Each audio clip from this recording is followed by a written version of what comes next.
Bismillah. Assalamualaikum warahmatullahi wabarakatuh.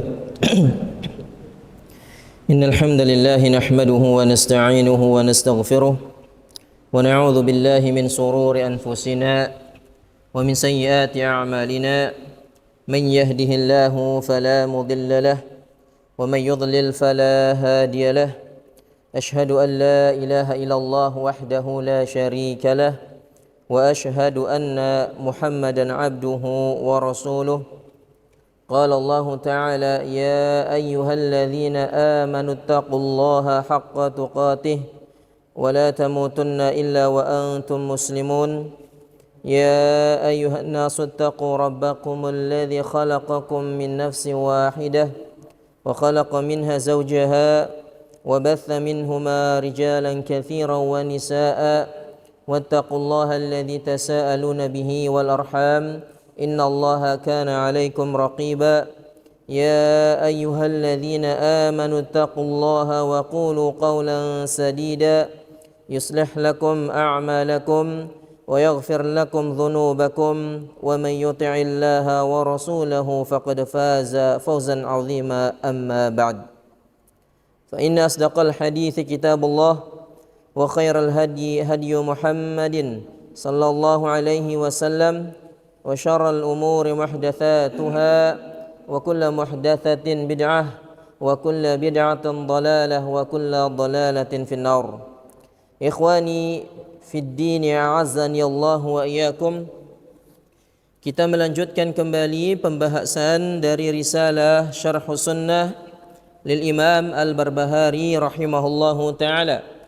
Dan kita akan masuk pada poin yang ketiga, yaitu tentang asas atau pondasi yang di atasnya al-jamaah, di mana beliau berkata wal asasul ladzi tubna alaihi al-jamaah, dan pondasi yang dibangun di atasnya al-jamaah hum ashabu Muhammadin sallallahu alaihi wasallam, yaitu adalah mereka para sahabat Nabi sallallahu alaihi wasallam. Wa rahimahumullahu ajma'in. Wa hum ahlu sunnati wal jamaah, dan merekalah ahlu sunnah wal jamaah. Faman lam ya'khudh anhum faqad dhalla wabtada'. Maka siapa yang tidak mengambil pemahaman tentang agama ini dari mereka, maka dia pasti akan tersesat dan akan berbuat bid'ah. Wa kullu bid'atin dhalalah wa dhalalatu wa ahluha finnar. Kemudian kata beliau, dan setiap bid'ah itu adalah kesesatan, dan kesesatan serta pelakunya itu di dalam neraka. Ini pondasi atau paragraf yang akan kita sampaikan tentang apa sih pondasi yang dibangun di atasnya al-jamaah, dan ini masih berkaitan dengan pondasi yang kedua yang disampaikan oleh penulis pada pertemuan yang lalu, di mana beliau mengatakan famina sunnati luzumul jamaah. Di pondasi yang kedua diterangkan bahwasanya di antara sunnah itu adalah luzumul jamaah, bertahan di atas al-jamaah, bertahan di atas al-jamaah. Ini sudah kita terangkan. Maka di poin yang ketiganya beliau ingin menerangkan apa sih pondasi atau asas dari al-jamaah itu.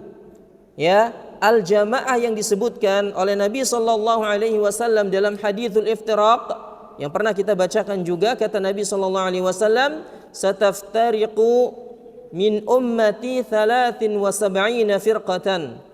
Akan bahwa di antara umatku akan terpecah menjadi 73 golongan. Kulluha finnar, semuanya di dalam neraka, kata Nabi, illa wahidah, kecuali satu. Para sahabat bertanya, siapakah yang satu tersebut? Maka Nabi mengatakan al-jamaah. Ya, al-jamaah. Jadi kita sudah mengetahui bahwa kelompok yang selamat, yang terancam atau terbebas dari neraka itu adalah al-jamaah. Kelompok yang terbebas dari neraka itu adalah al-jamaah, sedangkan 72-nya terancam masuk ke dalam neraka Allah Subhanahu wa taala. Dalam riwayat lain bahwa Al-jamaah tersebut diterangkan oleh Nabi, ma ana alaihi al-yauma wa ashabi. Al-jamaah diterangkan oleh Nabi dalam riwayat lain, itu adalah siapa saja yang sepaham denganku dan pemahaman para sahabatku. Siapa yang sejalan atau di atas jalanku dan di atas jalannya para sahabatku, maka itulah firqah yang disebut dengan al-jamaah. Ya. Jadi siapa saja yang berada di atas jalanku dan di atas jalannya para sahabat radhiyallahu anhum, itulah yang disebut dengan al-jamaah. Makanya di sini Imam Al-Barbahari rahimahullahu taala mengatakan, hum ashabu Muhammadin sallallahu alaihi wasallam wa rahimahumullahu ajma'in. Ya, asas dari al-jamaah itu sendiri kata beliau, mereka itu adalah para sahabat-sahabat Nabi sallallahu alaihi wasallam. Ya, jadi sekali lagi bahwa yang disebut dengan al-jamaah itu bukan kelompok atau bukan organisasi tertentu, ya, yang organisasi atau kelompok-kelompok tersebut mereka membaiat imam mereka masing-masing. Ya, dan mereka semuanya pasti mengatakan sayalah firqah najiyah tersebut. Ya, kelompok kamilah, organisasi kamilah yang pasti akan diselamatkan oleh Allah. Mereka pasti mengklaim hal tersebut. Kemudian mereka wajib membaiat kepada imam mereka, sehingga siapa saja yang tidak membaiat imam mereka maka di luar dari kelompok yang diselamatkan ini. Ya, tentu ini keyakinan yang keliru dan fatal. Karena tatkala jamaah diyakini seperti itu, diyakini harus mengikuti kelompok tertentu ya bersama imam mereka, sedangkan orang yang tidak membaiat imam mereka itu dikatakan keluar dari agama Islam, maka ini berbahaya. Ya. Padahal yang namanya ahlu sunnah wal jamaah itu bukan sebuah kelompok, atau al-jamaah itu bukan kelompok tertentu, bukan pula organisasi tertentu, apalagi partai-partai tertentu, tidak. Tapi al-jamaah itu adalah merupakan sifat orang-orang yang akan selamat di akhirat nanti. Siapa yang mengatakan demikian? Nabi sallallahu alaihi wasallam. Nabi mengatakan al-jamaah itu atau firqah najiyah itu adalah ma ana alaihi wa ashabi. Siapa yang di atas jalanku dan di atas jalannya para sahabatku. Berarti di sini Nabi sallallahu alaihi wasallam sedang menyebutkan sifat, bukan menyebutkan kelompok tertentu. Ya, bukan menyebutkan ormas tertentu, tidak. Tapi menyebutkan sifat. Maka siapa saja yang sama sifatnya dengan jalannya para sahabat, maka dialah yang disebut dengan al-jamaah.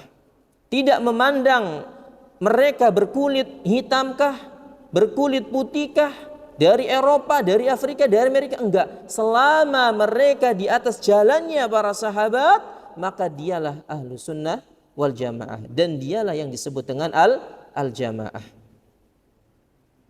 Insyaallah jelas ya.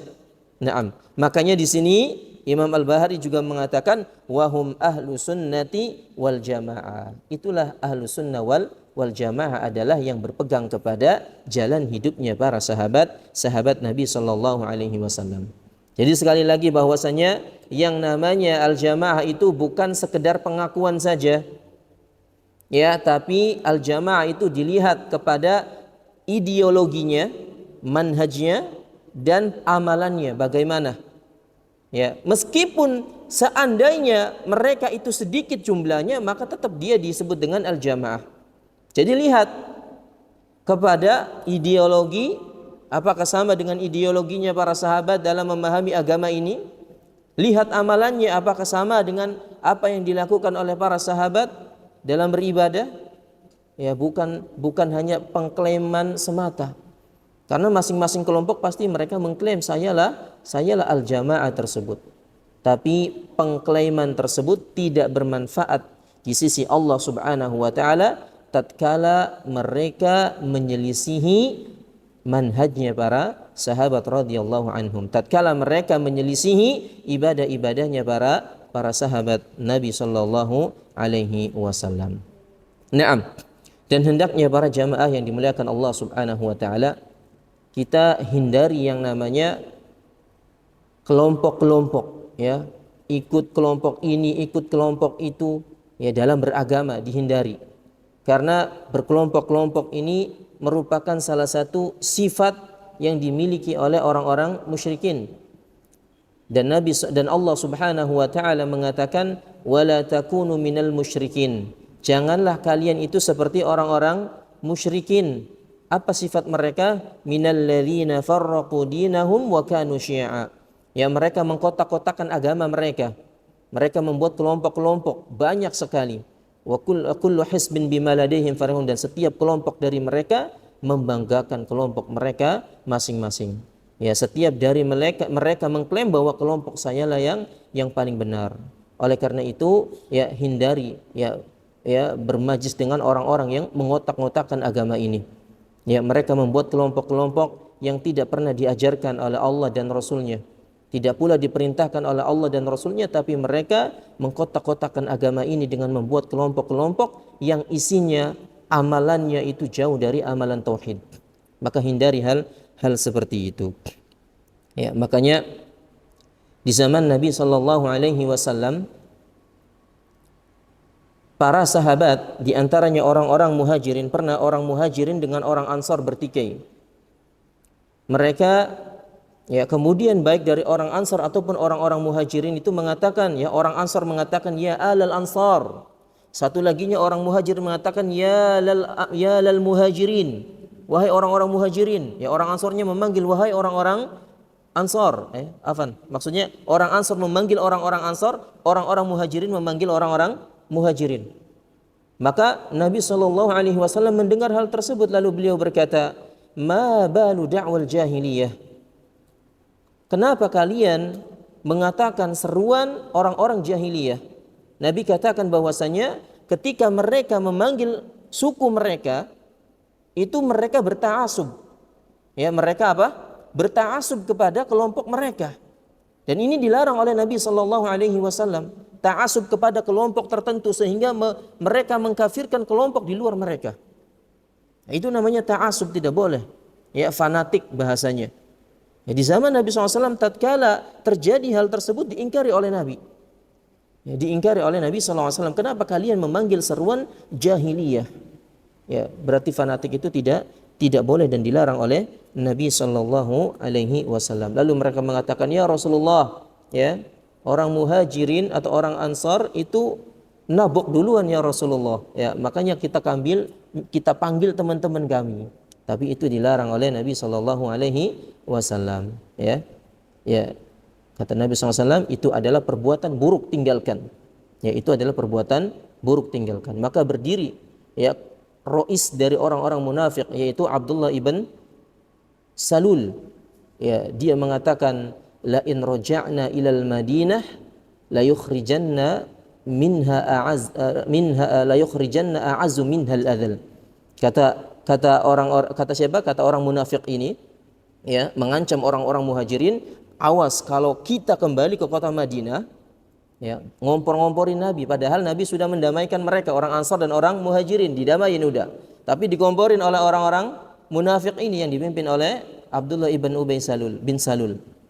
Ya, dengan mengatakan, awas kalau kita kembali ke kota Madinah, pasti kami akan mengeluarkan orang-orang yang lemah di antara kami. Maksudnya siapa? Orang-orang Muhajirin. Ya. Abdullah bin Salul mengancam orang-orang Muhajirin, kalau kita sampai ke Madinah, awas kami usir kalian. Maka Umar berdiri lalu meminta izin kepada Rasulullah SAW, ya Rasulullah, adrib unuqahu. Ya Rasulullah, biarkan aku penggal ini orang munafik. Ya. Ya, jadi intinya di situ Nabi SAW mengajarkan kepada para sahabatnya tidak boleh ta'assub kepada sukunya, atau kepada kelompok-kelompoknya. Dan ini sebagaimana yang tadi dikatakan oleh Allah, wala takunu minal musyrikin. Janganlah kalian, ya, sama seperti orang-orang musyrikin. Naam. Kemudian kata Imam Al-Barbahari, setelah menyebutkan dan kita mengetahui bahwasanya pondasi dari al-jamaah itu adalah sahabat-sahabat Nabi sallallahu alaihi wasallam, beliau mengatakan, faman lam ya'khudh anhum faqad dhalla wabtada'. Maka barang siapa yang tidak mengambil pemahaman atau jalan hidup dari sahabat Nabi Shallallahu Alaihi Wasallam, maka dia akan tersesat. Ya, di sini perlu diperhatikan bahwasanya yang diterangkan oleh Imam Al-Barbahari ini adalah barang siapa yang tidak mengambil ini dalam urusan agama, bukan dalam dunia. Barang siapa yang tidak mengambil ya pemahaman tentang agama ini dari sahabat-sahabat Nabi, maka dia pasti akan tersesat dan pasti akan berbuat bid'ah. Kemudian beliau membawakan sabda Nabi SAW, wa kullu bid'atin dhalalah, karena setiap bid'ah itu adalah sesat dan kesesatan serta pelakunya itu di dalam neraka Allah Subhanahu wa taala. Taib. Kita baca sedikit para ikhwani azani Allah wa iyyakum tentang penjelasan dari Syekh Shalih Al-Fauzan hafizahullah taala di sini ketika beliau menerangkan asasul ladzi tubna alaihi al-jamaah, ya kata beliau man humul jamaah. Man humul jamaah. Ya. Siapa jamaah yang dimaksud ini? Kata beliau, hum ashabu Muhammadin. Mereka adalah sahabat-sahabat Nabi sallallahu alaihi wasallam. Wa man jaa'a min ba'dihim minat tabi'in, dan siapa saja yang datang setelah mereka dari generasi tabi'in. Wa atba'ut tabi'in, dan generasi setelahnya yaitu atba'ut tabi'in wal qurunul mufaddalah. Haula'i hum al-jamaah. Haula'i hum al-jamaah. Ya. Namun ya, kita berada di zaman yang jauh dari generasinya para sahabat atau generasinya para tabi'in atau generasinya atba'ut tabi'in. Ya, tiga generasi yang disebutkan oleh Nabi sallallahu alaihi wasallam generasi yang terbaik. Jauh sekali kita zamannya. Namun pertanyaannya, apakah bisa kita seperti mereka? Bisa apa tidak? Menjadi orang-orang, ya kalau generasi sudah tidak mungkin kita ya bisa sama dengan mereka, generasi kita sudah beda jauh. Tapi bisa enggak kita sama seperti mereka menjadi orang-orang yang baik? Jawabannya bisa. Ya, ini berdasarkan firman Allah Subhanahu wa taala di dalam surat At-Taubah ayat yang ke-100, was-sabiqunal awwaluna minal muhajirin wal ansar walladzina taba'uuhum bi ihsan radhiyallahu anhum wa radu'an. Kata Allah Azza wa Jalla, dan mereka orang-orang yang pertama kali masuk ke dalam Islam, baik dari orang Ansar ataupun orang-orang Muhajirin. Ya, di sini penyebutan ya Muhajirin itu pertama kali sebelum Ansar, menunjukkan bahwasanya orang-orang Muhajirin itu lebih mulia daripada orang-orang Ansar secara tingkatannya. Mereka semua mulia, tapi orang Muhajirin lebih mulia daripada Ansar, sehingga dalam penyebutannya pun Allah Subhanahu wa taala mendahulukan orang-orang Muhajirin, baru setelah itu orang-orang Ansar. Ya, yang intinya di sini kita diperintah untuk mengikuti mereka, orang-orang yang terbaik, orang-orang yang sudah dijamin masuk surga oleh Allah Subhanahu wa taala, orang-orang yang direkomendasikan untuk diambil jalan hidupnya. Ya. Kemudian setelahnya kata Allah, walladzina taba'uuhum bi ihsan, dan orang-orang yang mengikuti mereka dengan baik. Ya, dan orang-orang yang mengikuti mereka dengan baik. Kata para ulama, ya, ihsan di sini artinya itqan. Jadi orang tersebut benar-benar mengikuti pemahaman atau jalan hidupnya para sahabat dengan benar. Ya, seandainya sahabat itu masuk ke lubang buaya, dia pun ikut masuk ke lubang buaya. Saking apanya? Saking benar-benarnya mengikuti pemahaman atau jalan hidupnya para sahabat. Ya. Maka kita pun bisa menjadi seperti mereka asalkan kita mau belajar untuk beragama sesuai dengan tata cara beragamanya para sahabat Nabi sallallahu alaihi wasallam. Dan sudah kita sebutkan tentang keutamaan para sahabat. Ya, bahkan ada ayat yang menentang orang-orang yang atau mencela orang-orang yang tidak mau mengikuti para sahabat, seperti dalam surat An-Nisa kata Allah dalam Al-Qur'an, wa may yushaqiqir rasula min ba'di ma tabayyana lahul huda wa yattabi' ghayra sabilil mu'minin ya nuwallihi ma tawallahu wa nuslihi jahannama wa sa'at masira. Ya, siapa yang menentang Rasulullah SAW dan tidak mau mengikuti jalannya kaum muslimin, yaitu jalannya para sahabat, maka kami akan biarkan dia tersesat dan kami akan masukkan dia ke dalam neraka jahanam. Ya. Mungkin ada yang bertanya, Ustaz, bagaimana kita wajib mengikuti para sahabat sedangkan para sahabat itu kan manusia biasa, bisa salah, bisa benar. Ya, maka kita katakan, na'am, yang wajib kita ikuti itu adalah ijma'nya para sahabat. Ijma'nya para sahabat. Ketika para sahabat itu melakukan sesuatu atau telah berijma', maka itu yang kita ambil. Karena ijma'nya para sahabat tidak mungkin salah. Lalu bagaimana sikap individual mereka? Mereka na'am manusia, bisa jadi salah, bisa jadi benar. Ya. Maka kita ambil yang benar dari mereka, kita tinggalkan kesalahan mereka. Ya. Karena meskipun itu perbuatan individual mereka, biasanya ada sahabat yang mengetahuinya. Dan ketika ada sahabat yang mengetahuinya mendiamkan, berarti sahabat itu telah menyetujui apa yang dilakukan oleh sahabat tersebut. Ya. Dan itu disebut dengan ijma' takriri. Ya, ijma' kesepakatan berupa penetapan. Ya, karena pasti ketika ada kemungkaran yang dilihat oleh para sahabat, mereka pasti mengingkarinya. Mereka pasti mengingkarinya. Sehingga ya sekali lagi yang dimaksud dengan mengambil jalan hidupnya para sahabat ini adalah jalan hidup yang sudah menjadi ijma', kesepakatan dari kalangan para sahabat. Adapun kesalahan-kesalahan mereka, na'am mereka berbuat salah, ya. Tapi itu kita tidak ambil. Ya, meskipun kesalahan mereka itu sudah dimaafkan oleh Allah. Ya, sudah dimaafkan oleh Allah Subhanahu wa taala. Ya, karena mereka didoakan oleh orang-orang setelahnya sebagaimana yang Allah sebutkan dalam surat Al-Hasyr ayat yang ke-10, walladzina ja'u min ba'dihim yaquluna rabbana ighfir lana wa li ikhwanina alladzina sabaquna bil iman. Kata Allah, dan mereka yang datang setelah para sahabat, ya, yaitu generasi setelah para sahabat dan seterusnya, mereka mengatakan rabbana ighfir lana, ya Allah ampunilah kami, wa li ikhwanina alladzina sabaquna bil iman, dan ampunilah orang-orang yang mendahului kami di atas iman. Siapa itu? Para sahabat. Ya.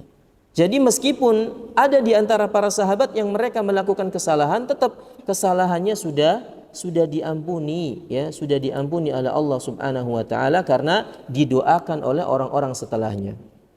Kemudian kedua, ya, kesalahan mereka itu juga akan tenggelam dengan banyaknya kebaikan yang mereka lakukan. Ibarat air ini dicampur dengan tinta, ya. Ada tinta kita masukkan sedikit, pasti berubah warnanya. Tapi ketika kita isi terus tinta tersebut dengan air sampai luber, akan jernih apa enggak? Akan jernih. Tinta tersebut hilang warnanya. Demikian pun juga dengan keburukan-keburukan. Tatkala seseorang melakukan keburukan, kemudian ditumpuk dengan kebaikan yang banyak, maka keburukan tersebut akan hilang. Ya, kata Allah Subhanahu wa taala, innal hasanat yudhibna sayyi'at. Sesungguhnya kebaikan itu menghilangkan keburukan. Ya, maka demikianlah keburukan yang dilakukan oleh para sahabat akan hilang, akan tertimbun dengan banyaknya kebaikan yang mereka lakukan. Kemudian yang ketiga, ketika mereka salah, entah itu salah dalam berfatwa, ya, maka fatwa mereka itu adalah ijtihad. Ya, dan orang yang dan semua para sahabat mujtahid, ya, mereka berilmu. Ketika mereka berfatwa, kalaupun salah, tetap mereka mendapatkan satu pahala.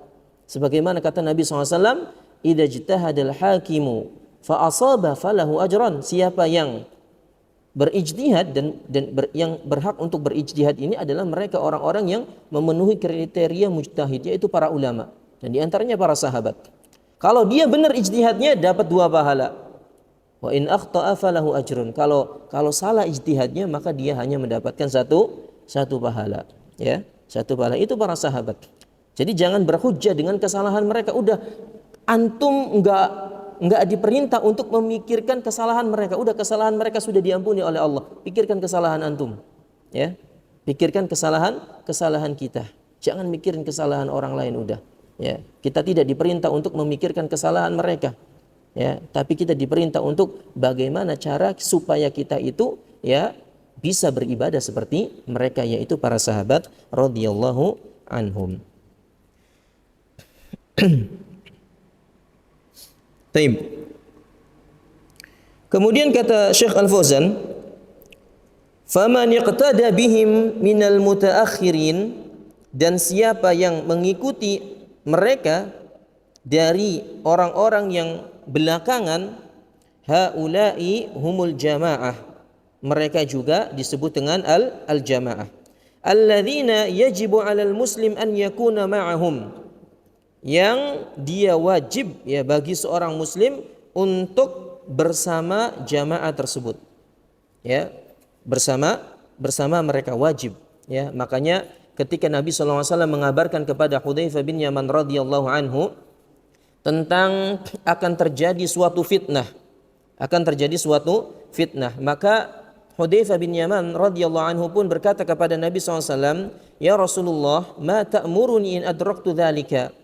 Ya, ketika tidak ada lagi pemimpin atau tidak ada lagi jamaah yang benar, ya, tidak ada lagi pemimpin yang mengajak kebenaran, ya, itu fitnah.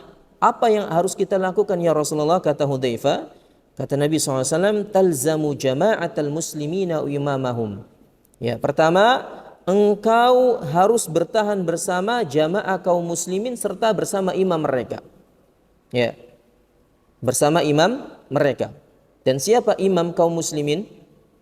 Kata para ulama ada dua sifatnya. Imam kaum muslimin itu pertama dia muslim, harus muslim. Yang kedua, dzul quwwah, dia memiliki kekuasaan. Dia memiliki kekuatan, memiliki pasukan, memiliki wilayah kekuasaan dan sebagainya. Itulah yang disebut dengan imamnya orang Islam. Ya, kalau kita siapa imamnya? Naam, presiden kita muslim alhamdulillah. Kemudian dia juga punya kekuasaan, punya anggota militer dan sebagainya.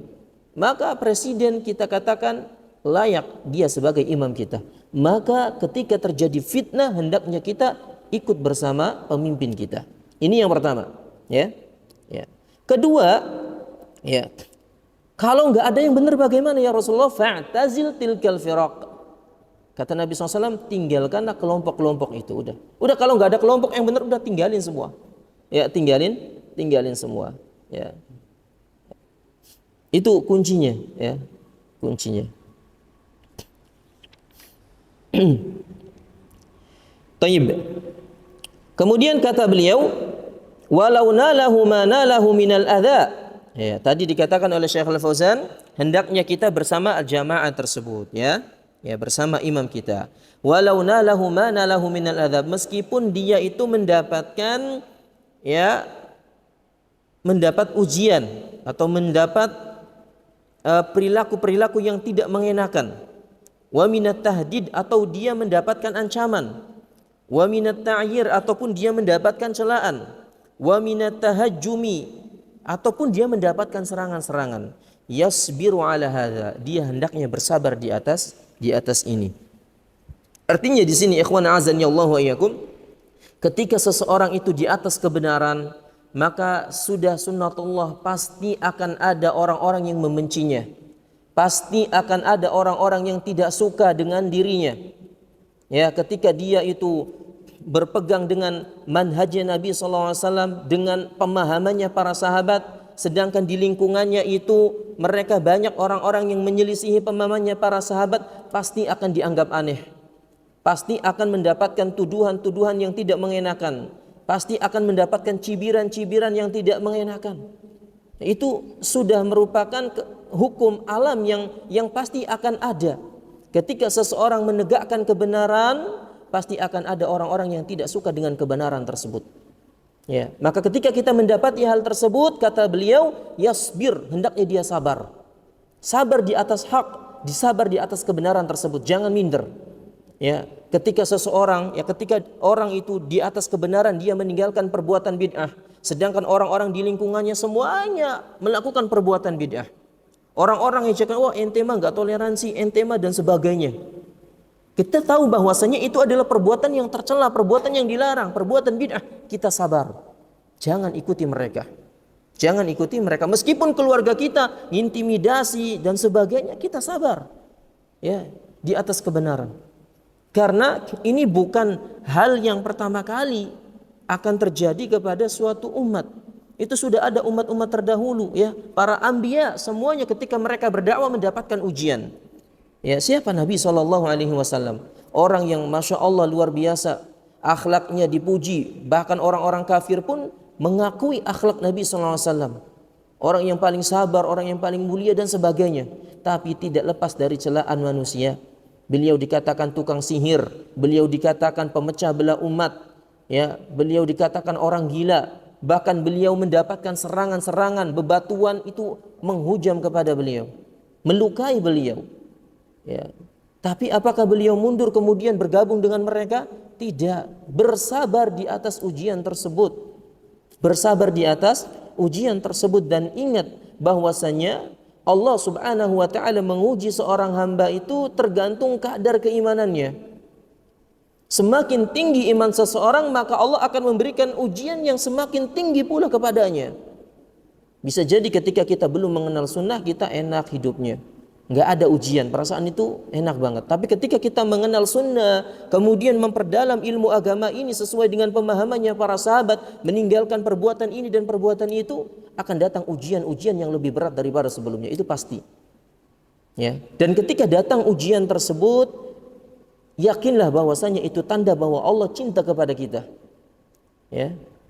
Idza ahabballahu 'abdan ibtalahu. Kata Nabi, kalau Allah mencintai seorang hamba, Allah akan mengujinya. Semakin bertambah ujiannya, itu akan semakin berat ujiannya. Dan ujian yang paling berat menimpa kepada umat ini, ya, kepada manusia ini adalah para nabi. Asyaddun nasi bala'an al-anbiya, thumma salihun, thumma salihun. Kata Nabi SAW, manusia yang paling berat mendapatkan ujian itu adalah para nabi. Ya, kemudian baru setelah itu orang soleh, orang soleh, orang soleh setelahnya. Ya, dan orang soleh pun tingkatannya berbeda-beda. Ya. Ya, jadi ikhwan a'azanillahu yakum, ketika kita mendapati hal tersebut, maka harus sabar. Maka harus sabar. Ya, karena disebutkan dalam hadis bahwasanya orang yang memegang agama Allah Subhanahu wa taala ini, ya, itu seperti memegang bara api, berat rasanya. Ya, berat sekali ujiannya di akhir zaman ini. Ya, Islam ini kata Nabi SAW muncul dalam keadaan asing dan nanti akan kembali, ya, seperti asing pula. Maknanya kata para ulama, bukan berarti orang itu semuanya kafir, yang Islam sedikit, enggak. Maknanya di antara hadis tersebut itu adalah banyak orang-orang muslim, orang-orang yang mengenal Islam tapi tidak mengenal tentang agama Islam yang dibawa oleh Nabi SAW. Mereka muslim tapi mengamalkan amalan yang bukan merupakan amalan Rasulullah SAW. Itu bisa jadi maknanya. Ya, dan itu sudah terbukti. Ketika ada orang-orang yang menegakkan sunnah, ingin menjalankan sunnah, itu dianggap aneh. Ya, ketika ingin menjalankan agama Allah Subhanahu wa taala dengan benar, itu mendapatkan cibiran, mendapatkan cucian dan sebagainya. Dikatain sok alim, dikatain dan sebagainya. Itu harus sabar, ikhwan. Ya, harus sabar. Makanya kata Anas bin Malik, Malik bin Anas, yaitu Imam Malik rahimahullahu taala, ya, bahwa sunnah ini kassafinati Nuh, seperti perahunya Nabi Nuh. Man raqibaha naja. Siapa yang menaiki perahunya Nabi Nuh, maka dia akan selamat. Wa man takhallafa anha gharaq. Dan barang siapa yang enggak mau naik perahunya Nabi Nuh, maka dia akan tenggelam. Maka dia akan tenggelam. Ya. Makanya ketika Nabi Nuh alaihi salam membuat perahu, ya, ada perahu di padang pasir, orang-orang pada ngomongin aneh. Oh, ini orang enggak jelas dan sebagainya. Bahkan sampai anak dan istrinya pun tidak mau naik perahu ayahnya tersebut, sehingga mereka pun tenggelam. Anaknya dengan sombongnya, enggak, saya akan naik ke tempat yang paling tinggi. Ternyata air itu sampai ke tempat tinggi sehingga mengakibatkan mereka mati semua. Selamatlah orang-orang yang bersama Nabi Nuh di atas perahunya. Itu ibarat sunnah. Orang-orang yang menegakkan sunnah akan selamat. Adapun orang-orang yang tidak mau mengamalkan sunnah, atau tidak berada di atas sunnah Nabi Shallallahu Alaihi Wasallam pasti akan tenggelam, pasti akan celaka. Ya, ikhwan fillah azani Allah wa iyyakum. Taib. Kemudian kata beliau, ya, wa yatahammalu ma dama annahu 'alal haq, dan kita harus melawan ya ujian-ujian tersebut ya dengan bersabar ya. Karena kita di atas kebenaran. Fala yanharifu 'anil haq, maka janganlah seseorang itu berpaling dari kebenaran. Bal yasbiru 'ala ma asaba, akan tetapi hendaknya dia bersabar di atas apa yang menimpa dirinya. Wa illa fa innahu sayakunu hadfan lil mughridina wa du'atus su. Kalau dia enggak sabar, ya sudah, maka dia akan menjadi target orang-orang yang menyimpang. Dia akan menjadi ya target para dai-dai yang menyesatkan, akan dicela, akan dihujam dan sebagainya. Ya. Wa du'atud dhalal, ataupun ya dari target dari dai-dai yang menyesatkan. Ya. Taib. Di sini Syekhul Fadlan kemudian menyebutkan beberapa ayat yang sudah kita bacakan yang intinya menjelaskan tentang keutamaan sahabat Nabi sallallahu alaihi wasallam. Ya. Kemudian perkataan Imam Al-Barbahari, ashabu Muhammadin sallallahu alaihi wasallam, yaitu minal muhajirin wal ansar. Ya. Li'annahum humul ladzina sahibur Rasul sallallahu alaihi wasallam. Ya, kenapa mereka itu, baik orang muhajirin ataupun orang ansar, mereka itu adalah orang yang terpuji ya. Karena mereka menemani Rasulullah sallallahu alaihi wasallam. Mereka berjihad bersama Nabi sallallahu alaihi wasallam. Wa nasaruhu, dan mereka menolong Nabi sallallahu alaihi wasallam. Ya, dan sudah pernah ana terangkan ketika di majlis ya usul sunnah bahwa generasi para sahabat itu tidak mungkin bisa disamakan dengan generasi sebelumnya, tidak mungkin. Ya, pernah ana bawakan kisah tentang orang yang bertanya kepada Abdullah ibn Mubarak rahimahullahu taala, ya, membandingkan antara keutamaan Umar bin Abdul Aziz rahimahullahu taala dengan sahabat Muawiyah radhiyallahu anhu. Ya, karena orang ini melihat bagaimana akhlak dan perilaku dari Umar bin Abdul Aziz luar biasa sekali, seorang pemimpin yang saleh. Pengen dibandingkan dengan Muawiyah. Maka apa kata Ibnu Mubarak? Ya, sesungguhnya debu yang menempel di kudanya Muawiyah itu lebih afdal daripada Umar bin Abdul Aziz. Umar bin Abdul Aziz yang memiliki banyak keutamaan luar biasa, itu tidak ada apa-apanya dibandingkan debu yang menempel di keledainya Muawiyah radhiyallahu anhu. Artinya apa? Enggak ada apa-apanya. Menunjukkan tentang keutamaan sahabat radhiyallahu anhu. Udah, mereka itu enggak ada yang bisa menandingi generasi terbaik yang dikatakan oleh Nabi SAW, khairun nasi qarni, sebaik-baik generasi itu adalah generasiku, yaitu generasinya para sahabat. Kenapa mereka dikatakan generasi terbaik? Karena mereka menemui Nabi sallallahu alaihi wasallam. Mereka berjumpa dengan Nabi sallallahu alaihi wasallam. Jadi kata para ulama, generasi itu disebut dengan sahabat ketika memenuhi 3 kriteria. Man laqiyan nabi, siapa yang bertemu dengan Nabi, wa amana bihi, dan beriman kepadanya, dan mata ala dzalik, meninggal di atas keimanan. Inilah yang disebut dengan siapa? Sahabat. Kalau tidak ada kriteria salah satu di antaranya saja, maka bukan disebut dengan sahabat. Di zaman Nabi SAW banyak manusia, tapi yang disebut dengan sahabat itu hanya mereka yang memenuhi 3 kriteria tadi. Ya. Adapun orang-orang yang tidak memenuhi kriteria 3, maka tidak disebut dengan sahabat. Ya, Abu Jahal dan yang lainnya itu, ya mereka disebut dengan orang-orang kafir, padahal hidup di zaman Nabi SAW, bahkan bertemu dengan Nabi SAW, tapi mereka tidak beriman kepada Nabi SAW dan mati di atas kekufuran, maka dia bukan sahabat. Ya, orang yang bertemu dengan Nabi SAW. Ya. Tapi ada sahabat yang bertemu dengan Nabi tapi tidak melihat Nabi. Siapa kira-kira? Ada sahabat, dia disebut dengan sahabat, bertemu dengan Nabi tapi tidak melihat Nabi. Uwais Al-Qarni. Selain itu siapa? Itu enggak ketemu beneran. Ya, ini mah udah ketemu beneran ya di hadapan Nabi, ketemu di Nabi tapi enggak melihat Nabi. Siapa? Abdullah ibn Ummi Maktum, barakallahu fik. Iya, beliau adalah seorang yang tunanetra. Beliau seorang yang buta. Tapi beliau bertemu dengan Nabi sallallahu alaihi wasallam. Iya apa tidak? Beriman di atas iman kepada Nabi dan meninggal di atas iman, maka beliau pun disebut dengan sahabat Abdullah ibn Maktum radhiyallahu anhu. Makanya Nabi sallallahu alaihi wasallam memuliakan beliau. Di sini lihat, Nabi sallallahu alaihi wasallam memuliakan ya orang yang menurut kita memiliki kekurangan, yaitu tidak bisa melihat, dimuliakan oleh Nabi sallallahu alaihi wasallam. Makanya Abdullah ibn Maktum ini dijadikan oleh Nabi sallallahu alaihi wasallam muadzin. Ya. Loh, bukankah muadzin itu Bilal? Ya. Bilal itu muadzin pertama, sedangkan Abdullah ibn Maktum itu muadzin yang kedua. Ya, wabil khusus ketika sholat subuh. Jadi sholat subuh itu sunnahnya ya itu adzannya 2 kali.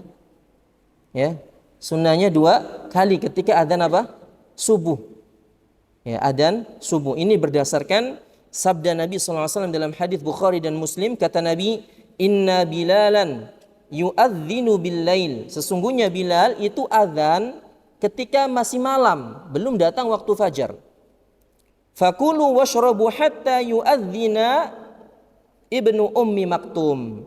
Maka ketika mendengar azan yang dikumandangkan oleh Bilal ketika sholat subuh, makan dan minumlah kalian sampai terdengarnya azan yang dikumandangkan oleh Abdullah ibn Ummi Maktum. Itu menunjukkan azannya berapa kali? Ada 2 orang, berarti yang azan itu 2 kali. Yang pertama itu adalah Bilal, yang kedua adalah Abdullah ibn Ummi Maktum. Kemudian dalam hadis yang lain juga kata Nabi SAW, lam yamna'anna ahadukum adhanu Bilalin min sahurihi fa innahu yu'adzinu bil-lail. Kata Nabi SAW, ya, tidak ada yang menghalangi kalian untuk makan dan minum ketika Bilal mengumandangkan adzan di waktu subuh. Ya. Berarti adzannya sebelum subuh. Ya. Kemudian Nabi menjelaskan, fa innahu yu'adzinu liyarji'a qa'imukum wa liyunabbiha na'imukum. Nah, inilah fungsi kenapa ada 2 adzan di waktu sholat subuh. Ya, adzannya Bilal kata Nabi agar mengembalikan atau agar orang-orang yang sholat tatkala itu segera mengakhiri sholatnya, segera menutup sholatnya dengan sholat witir. Jadi pertama fungsinya untuk kalau ada orang yang sholat di sana, oh ada adzan Bilal nih, oh Bilal adzan berarti ini adalah bentar lagi waktu subuh, tanda bentar lagi waktu subuh datang, sehingga dia segera menutup sholat malamnya dengan sholat witir. Atau yang kedua, liyunabbiha na'imukum, untuk memperingati orang-orang yang masih tidur di antara kalian. Jadi adzannya Bilal ini tertuju pada 2 orang. Yang pertama, kalau ada orang sholat untuk tanda segera akhiri sholatnya, maksudnya sholat malam ya, segera tutup dengan sholat witir. Yang kedua, kalau masih tidur, ayo bangun. Ya, ayo bangun. Itu sholatnya. Jadi untuk makan sahur. Ya, kalau puasa untuk makan sahur. Ya. Jadi fungsi adzan Bilal. Baru setelah itu adzan yang kedua adalah adzan yang dikumandangkan oleh Abdullah ibn Maktum radhiyallahu anhu. Ya. Apa? Kalau ya ini kan ya sunnah memangnya, tidak ada khilaf di antara para ulama. Akan tetapi kalau di suatu daerah itu memilih untuk mengumandangkan adzan sekali, maka ya udah cukup sekali ya. Nanti dikhawatirkan, wow ini apa-apaan masjid ini adzannya sebelum fajar ya. Gimana? Ini persis ya. Kalau di Arab ini alhamdulillah dipraktekkan. Baik di Masjidil Haram ataupun Masjid Nabawi ini dipraktekkan. Bahkan di masjid kampus ya Jamiah Islam Madinah pun juga dipraktekkan. Sholat subuh itu 2 kali. Jadi kalau subuhnya itu jam 4, adzannya itu jam 3. Jadi 1 jam sebelum waktu fajar, dan ini juga yang diterapkan oleh Masjidil Haram dan Masjid Nabawi. Itu 1 jam sebelum waktu fajar, ya. Fungsinya untuk apa? Agar tadi dua, ya, orang yang sholat segera akhir sholatnya, kalau puasa gak kayak sahur, ya. Kalau yang tidur gak kayak bangun, ya, untuk makan sahur, ya. Jadi itu fungsinya. Nah, di sini intinya para jamaah yang dimuliakan Allah Subhanahu wa taala, Nabi sallallahu alaihi wasallam memuliakan Abdullah ibn Maktum, ya. Jadi bisa kita tarik kesimpulan cara bermuamalah dengan orang yang yang normal dengan orang yang memiliki kekurangan itu berbeda. Makanya termasuk dosa besar kalau ada orang yang menyesatkan orang yang buta. Ya, dia udah nggak bisa melihat nih, pengen ke warung disesatin, malahnya ke sawah, itu dosa besar. Ya, itu bentuk penghinaan atau bentuk muamalah yang buruk kepada, ya, sesama manusia. Ya, makanya Nabi SAW memuliakan beliau dengan apa? Dengan menjadi muadzin Nabi Sallallahu Alaihi Wasallam. Dan beliau buta, bagaimana bisa melihat datangnya waktu fajar? Ya, beliau tidaklah mengumandangkan azan kecuali kalau sudah ada yang mengatakan sudah pagi, baru beliau azan. Karena beliau nggak bisa melihat fajar. Ya, apa tidak? Ya, makanya kalau ada yang ngomong baru beliau azan. Taib. Nah, itulah, ya, kriteria dari kalangan sahabat radhiyallahu anhum. Ya, mereka mulia karena berjumpa dengan Nabi sallallahu alaihi wasallam. Ya, masih ingat gak kalau ada orang yang bertemu dengan Nabi tapi dia masih kafir, kemudian setelah Nabi meninggal dia masuk Islam dan meninggal di atas Islam, kira-kira masih sahabat apa enggak? Ya, ini kata ulama beda istilahnya, ya. Jadi istilahnya disebut dengan al-muhadram. Ya, dia itu diragukan tabi'in bukan, ya, sahabat bukan, sehingga para ulama udah bikin istilah aja namanya al-muhadram. Ya, al-muhadram minat tabi'in, lebih dekat kepada tabi'in dan lebih condong tidak disebut dengan sahabat, ya. Tidak disebut dengan sahabat. Taib. Kemudian kata Syekh Al-Fauzan, wa naqaluhu lana, dan merekalah para sahabat yang membawakan ilmu dari Nabi kepada kami. Fahumul wasitatu bainana wa baina Rasulillah sallallahu alaihi wasallam. Merekalah perantara yang perantara antara kami dengan Rasulullah sallallahu alaihi wasallam. Ya, jadi para sahabat itu merupakan perantara, dan ini terus, ya, berlanjut kepada setelahnya, generasi setelahnya terus, ilmu itu terus akan dibawa. Al-ulama warathatul anbiya, bahwa para ulama itu adalah pewarisnya para nabi. Lam yarithu dinaron wala dirham. Mereka para ulama tidak mewarisi dirham ataupun dinar. Walakinna warathul ilma, akan tetapi mereka mewarisi ilmu, ya. Terus seperti itu, ya, karena yang mereka bawa itu adalah ilmu, sehingga ilmu tersebut sampai kepada kita. Falladzina yasubbuna sahabata radhiyallahu anhum, adapun mereka, kata Syekh Al-Fauzan, yang mencela para sahabat, au yatanaqqasunahum yuriduna an yahdamul Islam, atau mereka yang mengkritik, ya, para sahabat yang bertujuannya adalah untuk menghancurkan Islam. Lakinnahum ja'u bihadhil hila, akan tetapi mereka yang sejatinya ingin menghancurkan Islam, yaitu dengan cara tadi mengkritik orang-orang yang membawa agama Islam ini, yaitu dengan mengkritik siapa? Para sahabat. Kenapa yang dikritik para sahabat bukan para ulama yang belakangan? Karena agama yang paling murni itu adalah agama yang dipegang oleh para sahabat tadi, sehingga banyak mereka orang-orang yang ingin menghancurkan Islam adalah dengan mengkritik ujung tombaknya ini para sahabat. Ya, ini orang yang pertama kali yang mengambil ilmu dari Nabi ini harus dijatuhkan kedudukannya, harus dijatuhkan kehormatannya, sehingga tidak boleh diambil. Ya, ketika kedudukan mereka hancur, ketika kedudukan mereka rendah, ya sudah, nggak diambil apa yang mereka bawa. Itulah tujuan mereka orang-orang yang mencela para sahabat, itu tujuannya adalah untuk merusak Islam. Ya, datang dengan, ya, tipu daya seperti ini, ya. Fa idza taqallamu fi sahabati asqatu qimatahum. Ketika mereka menyebutkan para sahabat, mereka itu ya menjatuhkan martabat dan harga diri para sahabat radhiyallahu anhum. Ya, fama yabqa hina idzin minal wasitati bainana wa bainar rasul. Ya, kalau sudah jatuh kehormatan mereka, apa yang tersisa antara kita dengan Nabi? Enggak ada. Sehingga Islam pun akan hancur. Ya, siapa orang-orang seperti itu? Yang suka mencela para sahabat siapa? Naam, Syiah. Ya, tidak dipungkiri bahwasanya ya firqah yang sesat menyesatkan adalah Syiah. Kenapa? Karena mereka membenci para sahabat Nabi sallallahu alaihi wasallam. Mereka ingin ya Islam itu hancur dengan menghancurkan mereka. Mereka mengatakan Abu Bakar ini ya yang enggak pantas jadi khalifah, mengatakan Aisyah radhiyallahu anha sebagai pezina dan sebagainya. Na'udzubillah. Ya, intinya tujuannya adalah untuk menghancurkan mereka. Ya, menghancurkan Islam dengan mencela para sahabat Nabi Shallallahu Alaihi Wasallam. Itu orang Syiah. Ya. Tapi kita berbicara tentang orang Islam. Ya, naam dia masih Muslim. Ya. Tapi dia juga mencela para sahabat. Siapa?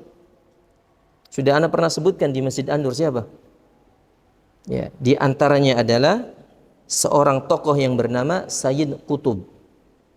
Ya, Sayyid Qutb ini adalah pemimpin dari tokoh pergerakan ya atau bapaknya terorisme itu adalah Sayyid Qutb ya, sehingga dia pun ya meninggal ya ditahan, dieksekusi ya karena banyak lahir pemikiran-pemikiran yang menyimpang darinya ya, di antaranya dia ini mencela para sahabat, dan yang dicela di antaranya adalah menantu Nabi sallallahu alaihi wasallam yaitu Utsman ibn Affan radhiyallahu anhu. Ya, di dalam kitabnya sebentar.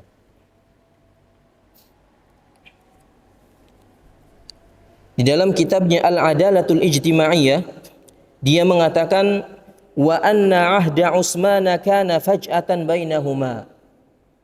Bahwasanya khilafahnya Utsman bin Affan, kata dia, itu adalah khilafah yang terjepit antara khilafahnya Abu Bakar dengan khilafahnya Ali bin Abi Thalib radhiyallahu anhu. Lidzalika nutabi'ul haditsa an ahdi Aliyin. Kemudian kata dia, ya oleh karena itu, karena ini adalah kepemimpinan yang kejepit, kekhilafahan yang kejepit, kata dia, maka kita dahulukan mengambil ya berita-berita atau riwayat-riwayat yang terjadi di zaman Ali dulu. Tsumma na'udu lil hadithi 'anil halati fi ayyami Utsman. Baru setelah itu kita kembali kepada zamannya Utsman, kata Sayyid bin Qutb ini. Ini menunjukkan apa? Bahwasanya sama saja dia mengatakan bahwasanya kekhilafahannya Utsman itu enggak sah. Seharusnya Ali yang berhak untuk mendapatkan kekhilafahan setelah Umar meninggal dunia. Dan tentu pemahaman seperti ini menyelisihi pemahamannya ijma' dari para sahabat radhiyallahu anhum. Bukankah ketika Umar sakit, ya para sahabat meminta wasiat siapakah yang berhak untuk mengganti engkau sebagai khalifah? Maka berkumpullah ya orang-orang yang disebut dengan ahlu syura atau majlis syura. Ya, di antaranya ada 5. Yang pertama Ali bin Abi Thalib, kemudian Talha bin Ubaidillah, ya ketiga Zubair bin Awam, keempat Abdurrahman bin Auf, dan yang kelima adalah Sa'ad bin Abi Waqqas. Ya, mereka berkumpul siapakah yang berhak untuk menjadi khalifah. Ternyata siapa? Utsman bin Affan. Mereka sepakat bahwasanya Utsman bin Affan radhiyallahu anhu lah yang berhak untuk menjadi khalifah setelah Umar. Ya, dan ini merupakan ijma'nya seluruh para sahabat bahwasanya manusia terbaik urutannya adalah ya setelah Nabi Abu Bakar, Umar, Utsman, kemudian setelah itu baru Ali. Tapi Sayyid Qutb justru mengatakan siapa? Bahwasanya itu enggak berhak, yang berhak itu adalah Ali. Tidak hanya itu, Sayyid Qutb juga mencela sahabat yang mulia yaitu Abu Sufyan radhiyallahu anhu. Siapa Abu Sufyan? Abu Sufyan ini memang dahulunya adalah orang kafir, bahkan merupakan pemimpin ketika perang Uhud, pemimpin orang kafir ketika perang Uhud. Ya, jadi sebelumnya terjadi dalam perang Badar, itu kaum muslimin pengen ya mengepung kelompok dagangnya Abu Sufyan. Akhirnya terjadilah perang Badar. Di perang Uhud yang memimpin langsung adalah Abu Sufyan. Subhanallah, Allah takdirkan sebelum terjadinya Fathul Mekah, Abu Sufyan masuk Islam dan Islamnya bagus. Ya, beliau bersungguh-sungguh ya beriman kepada Nabi sallallahu alaihi wasallam. Bahkan beliau berjihad bersama Nabi sallallahu alaihi wasallam. Bahkan dalam perang Hunain mata beliau tercungkil. Bayangkan. Demi apa? Demi menegakkan Islam, ikut berjihad. Tapi justru ini dicela oleh Sayyid Qutb ini. Ya, disebutkan oleh makalahnya Syekh Mahmud Asyakir, ya, beliau menukilkan bahwasanya Sayyid Qutb berkata, "Fahuwa Islamu syafahati wal lisan." Ya, di sini disebutkan panjang, kita ringkas saja. Intinya Sayyid Qutb mengatakan bahwasanya Abu Sufyan ini Islamnya itu hanya sekedar di lisan saja. La imanal qalbi walal wijdan.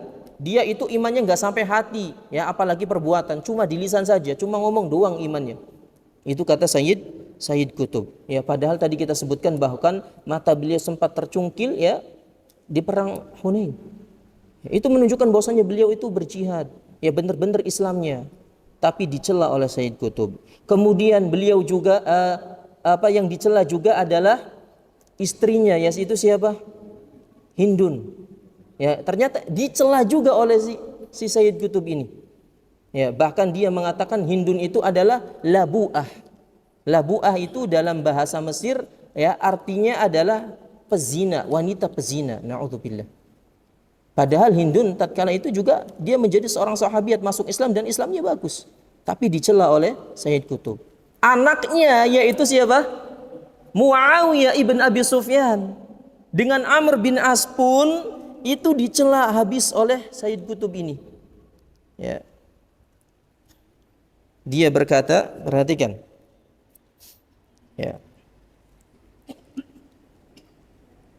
Dia menuduh Muawiyah serta sahabatnya yaitu Amr bin As radhiyallahu anhuma, ya, menuduh bahwasanya dua sahabat ini melakukan berbagai macam cara untuk menjatuhkan kepemimpinan Ali bin Abi Thalib radhiyallahu anhu. Ya, dia mengatakan yarka'na Muawiyatu wa zamiluhu, yaitu Amr bin As, ilal kadhibi wal ghishi wal hadi'ati wan nifaqi wal rishwati wa syira'idh dhimam. Bayangkan, dia menuduh bahwasanya Muawiyah serta Amr bin As. Kenapa Amr bin As juga dicela? Karena Amr bin As ini adalah juru bicara ketika terjadinya tahkim antara Muawiyah dan Ali.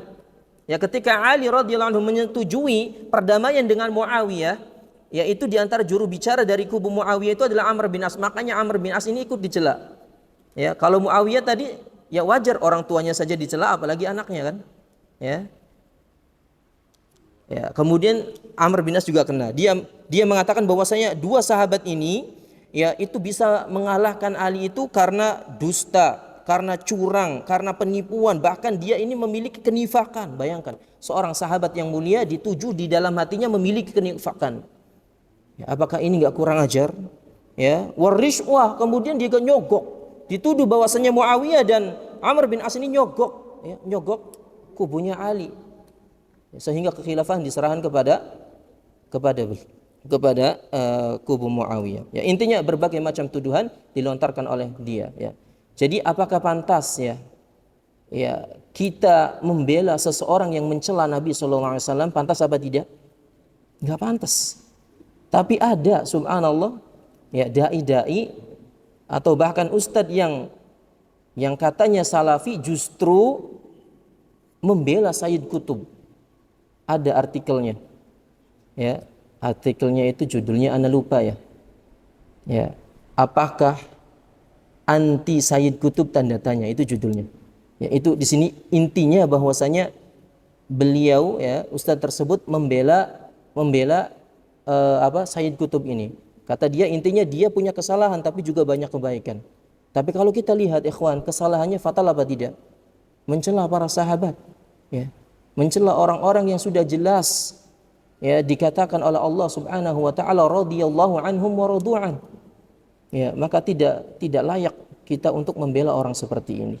Ya, tidak layak untuk membela orang-orang seperti itu yang mencela para sahabat radhiyallahu anhum. Nah, itu diantara beberapa contoh ya orang-orang yang ingin menjatuhkan Islam dengan menjatuhkan martabatnya para sahabat. Faqastuhum qat'u sillati bisabiqinal awwalina minal muhajirin wal ansar. Tujuan mereka, kata Syekh Al-Fauzan, adalah untuk memutus hubungan antara kita dengan para sahabat, ya, hatta tadillal umam, sampai umat di zaman sekarang itu sesat. Ya, ketika terputus wasilah tersebut, itu pasti umat tersebut akan sesat. Dan benar apa yang dikatakan oleh Imam Al-Barbahari, faman lam ya'khudh anhum faqad dhalla wabtada.